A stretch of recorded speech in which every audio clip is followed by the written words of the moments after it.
Fala pessoal, estamos iniciando nossa aula aqui falando um pouco sobre as células. Então vamos começar aqui por um pouco de história, falando de um cara chamado Robert Hooke. Ele foi responsável pela denominação da palavra célula no ano de 1665, após um experimento que foi observar rolhas de cortiça cortadas em pequenos pedaços, nos quais ele descobriu lá, verificou umas cavidades. Essas cavidades ele denominou células, por serem pequenas células, né, de denominação grego, do latim. E aí, depois desses estudos, a gente vem aqui observar o surgimento da teoria celular.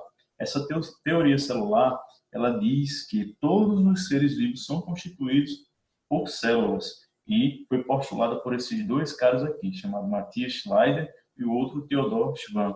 O Schleider ele aplicou esse segmento, essa ideia de que os seres eram formados por células a partir da observação dos vegetais, posteriormente aplicado aos animais por esse cara Schwann, né? E aí associou-se então o indivíduo constituído por uma menor unidade denominada de célula.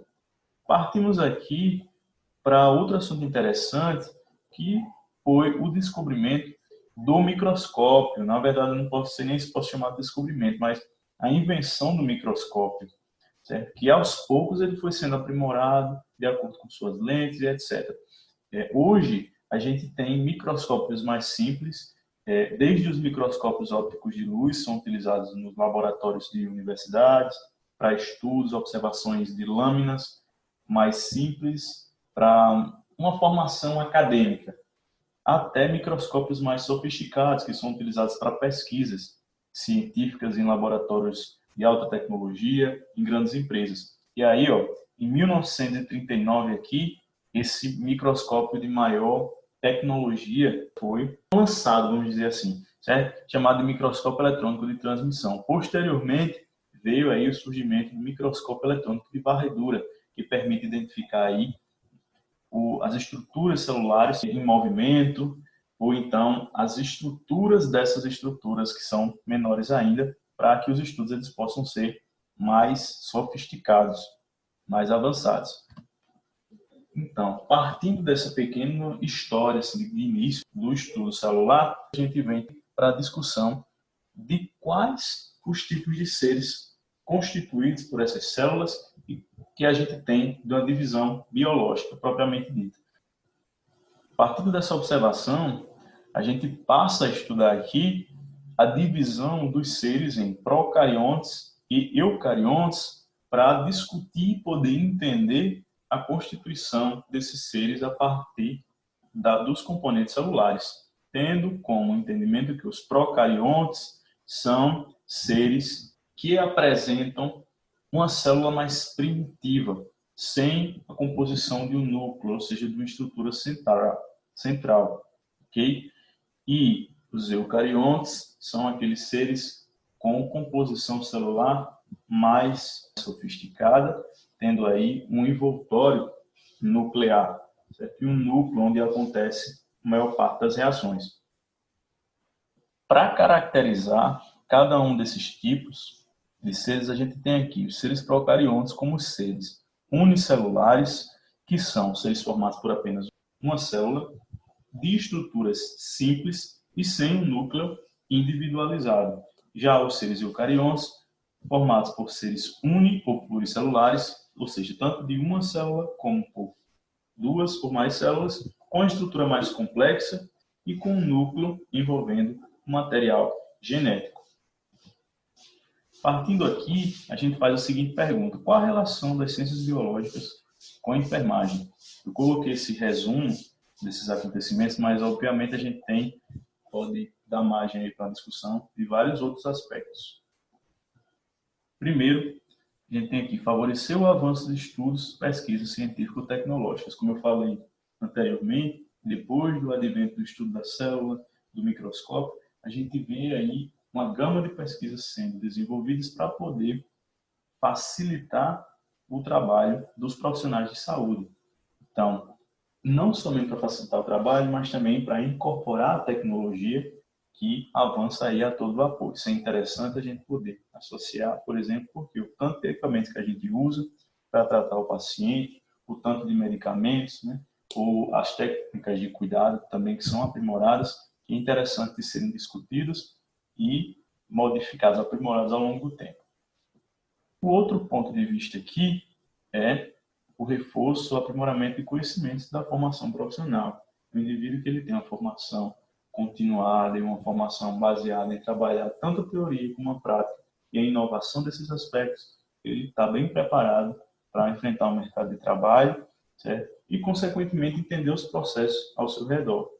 Outro ponto são as medidas de biossegurança. Por que biossegurança? Biossegurança é em relação à proteção. Proteção tanto para o profissional como proteção para o paciente. Se você tem essa noção de estudos da biologia, da microbiologia, da imunologia, agregadas à proteção, à biossegurança, à qualidade no trabalho, você pode implementar ações com qualidade. Outro ponto, guia o saber como e quando proceder e a ética profissional. Isso aí tem muito a ver com o que a gente deve fazer, o que a gente não deve, o que a gente pode, o que a gente não pode, quais são os cuidados que a gente tem que ter com relação aos procedimentos e as técnicas a serem implementadas. E o último ponto aqui, subsidiar a prática, né? Noção da teoria para a prática baseada em evidências. Por quê? Porque tudo que a gente faz hoje em dia é reforçado por outros estudos que comprovam a eficácia e a efetividade, né, de métodos, de procedimentos e de instrumentos, a utilização de instrumentos para que o trabalho flua da forma correta. Partindo aqui, a gente vem a estudar a célula e seus componentes, começando pela superfície celular. E essa superfície celular, ela tem a ver com o que chamamos de membrana plasmática. Membrana plasmática é essa parte mais externa da célula, ou que forma uma cobertura. E essa cobertura, ela é responsável aqui por manter separado o ambiente externo da estrutura interna da célula, que é altamente organizada. Okay? Segundo ponto, a constituição dessa membrana plasmática, que é por fosfolipídios, proteínas e glicídios, que são substâncias que formam o que a gente chama de modelo de mosaico fluido, que foi proposto aí por Singer e Nicholson, só para, né, com relação aqui ao contexto mais histórico. Esses componentes, eles fazem com que essa membrana plasmática, ela selecione as substâncias que podem entrar mais facilmente e sair mais facilmente da célula. Outra aqui é a formação de algumas proteínas para o transporte de substâncias, que também é essencial para manter a célula viva e funcionando. Outro componente aqui são as moléculas receptoras que se interligam a substâncias extracelulares, também ocasionando aí o transporte dessas substâncias para dentro e para fora da célula. E por último, a função primordial aqui de permeabilidade seletiva. O exemplo disso é a água, ou íons, ou algumas outras substâncias que vão favorecer aí o desenvolvimento dessa célula e do nosso organismo. Partindo aqui, a gente vem para o estudo das organelas citoplasmáticas. Okay? Começando pelo citosol e o citoesqueleto, que é onde são realizadas as diversas reações de metabolismo, como, por exemplo, a respiração da célula e a fabricação de determinadas substâncias, e como algumas proteínas. As células eucarióticas, que como a gente já viu anteriormente, são aquelas células que são compostas por um envoltório nuclear, contêm um emaranhado de tubos e microtúbulos, né, ou de microfilamentos também, que formam uma rede em torno do citoplasma. Como vocês podem ver aqui no desenho, essa rede ela permite a movimentação do citoplasma em torno do organismo, vamos dizer assim. Então, essa movimentação é graças a essa organização desses túbulos e microtúbulos que formam o chamado citoesqueleto celular. Partindo aqui, uma outra organela importante da composição do citoplasma são os ribossomos, que são grãos formados por RNA e proteínas. Que cada ribossomo é composto por duas subunidades. Esses ribossomos eles são responsáveis pela fabricação, ou seja, a síntese das proteínas. Certo? Como é que ocorre aqui? Então, vamos imaginar que esse ribossomo é como um trem que vai passando por os trilhos. A partir do momento que o trem se movimenta pelos trilhos, na chaminé, a fumaça que sai é como se fosse a chamada proteína. Tendo em mente que a subunidade maior está em cima do trilho, a subunidade menor está embaixo, como vocês podem ver aqui no desenho. Certo? Então, a partir do momento que o ribossomo ele se movimenta pelo trilho, esse trilho é a cadeia de RNA, certo? Que a gente chama de RNA mensageiro, vai favorecendo a produção das proteínas pelos ribossomos.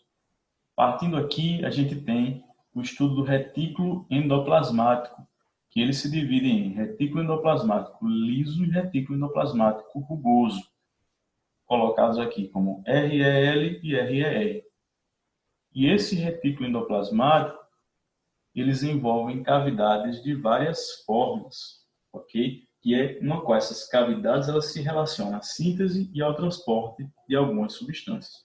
O retículo endoplasmático rugoso, ele é formado por cisternas que contém vários ribossomos na parte externa de cada cisterna, conferindo aí um aspecto enrugado, que são responsáveis pela produção de proteínas e exportação, ou seja, eles distribuem essas proteínas para a membrana plasmática, para outras organelas. O retículo endoplasmático liso, ele é formado por cavidades em forma de tubo, ok? E essas cavidades elas são delimitadas por membranas que não possuem ribossomos, ou seja, o aspecto rugoso é conferido pela presença dos ribossomos que no retículo endoplasmático liso não existe. E esse retículo endoplasmático liso não atua na síntese de proteínas, mas suas enzimas sintetizam vários tipos de lipídios, ou seja, células de gordura, que são responsáveis pela desintoxicação do organismo. Partindo aqui, a gente vem estudar o que é o complexo de Golgi, o complexo golgiense, que é um saco achatado de pequenas vesículas arredondadas, como a gente pode ver aqui na imagem. Que essas vesículas, elas se acumulam numa única região da célula e a função delas é empacotar proteínas e lipídios para depois secretar. Outra importante função é a síntese do ácido hialurônico. O ácido hialurônico mantém a pele hidratada. Então, todas essas células elas agem em comum para poder manter o nosso corpo funcionando, o nosso corpo hidratado, mesmo sem a disponibilidade de outros componentes do meio externo. Outro exemplo de organela aqui são os lisossomos, que são pequenas bolsas de enzimas digestivas, contendo enzimas chamadas hidrolases ácidas. Esses lisossomos são originados de vesículas do complexo de Golgi e participam da chamada digestão intracelular, ou seja, eles englobam aquelas substâncias que não servem para a célula e fazem a sua digestão, eles comem essas substâncias, formando o que a gente tem aí, chamado de fagossomo ou pinossomo, que são vacúolos digestivos, os quais o fagossomo ele engloba partículas sólidas e o pinossomo engloba partículas líquidas, para depois formar o corpo residual que será excretado da célula. Um exemplo disso aí, bem comum, é a tatuagem, a ação dos lisossomos nas tatuagens. Por quê? Porque a tatuagem ela é um acúmulo de tinta na região dérmica. E aí, a partir do momento que essa tinta, esse pigmento ele é depositado na derme, existe ali a ação de certas células que vão englobar esses pigmentos para depois digeri-los, porque eles entendem como se esse pigmento fosse substâncias estranhas. E por isso que a tatuagem, ao longo dos anos, vai perdendo a sua cor, a sua delimitação normal, como quando foi feita. Partindo aqui, a gente vem para o estudo de algumas vesículas chamadas peroxissomos, que são também vesículas que contêm enzimas, só que essas enzimas elas promovem a reação com o oxigênio, certo? E algumas moléculas orgânicas, havendo aí perda de hidrogênio e formação de água oxigenada, ok? Que essa formação faz com que a célula ela se desintoxique, vamos dizer assim.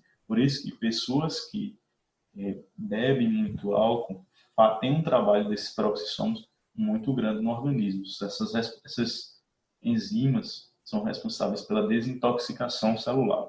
Okay? Outra organela bem importante são as chamadas mitocôndrias. E as mitocôndrias, a principal função delas é a respiração celular. E nessas mitocôndrias existe uma matriz onde há DNA, RNA e ribossomos. A mitocôndria é como se fosse uma célula à parte, eu gosto de chamá-la como uma célula à parte. Certo?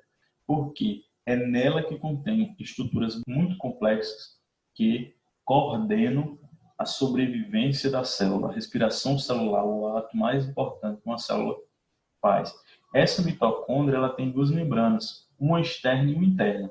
E essas membranas é formada por uma série de dobras, ou cristas mitocondriais, entre as quais fica localizada a matriz mitocondrial. Okay? E, obviamente, essa matriz mitocondrial contém enzimas que são responsáveis pelo processo de respiração da célula.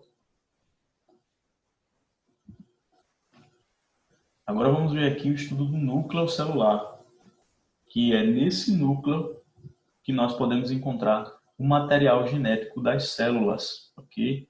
Material genético que é a composição de todos os seres vivos para o desenvolvimento de diferenciação.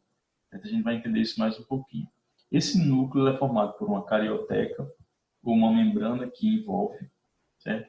E cromatina, que cromatina é o próprio material genético, formado por DNA e proteínas. No caso, esse núcleo celular se comunica com o citoplasma através de poros contidos na carioteca. E aí a gente vê aqui a formação do DNA e do RNA, que são as estruturas contidas dentro do núcleo. O DNA é chamado ácido desoxirribonucleico, que contém as bases nitrogenadas chamadas citosina, guanina, adenina e timina, e o RNA, ou chamado ácido ribonucleico, que contém a citosina, a guanina, a adenina e a uracila. Para a gente estudar melhor e ver como funciona a ocorrência do ácido desoxirribonucleico, do DNA ou do RNA, a gente vem aqui para o estudo do que seria herança genética, certo? Ou o estudo dos cromossomos, de grande importância, porque eles abrigam unidades responsáveis pela transmissão das características hereditárias dos genes, aquelas características que são passadas de pai para filho. Por isso que, muitas vezes, o filho é tão idêntico ao pai, pelo menos o que a gente pode chamar de fenótipo nas características físicas, porque esses genes, eles contêm informações, ou seja, códigos advindos do indivíduo que o deu origem, certo? Ou seja, do pai, da mãe, ok? Dos ancestrais.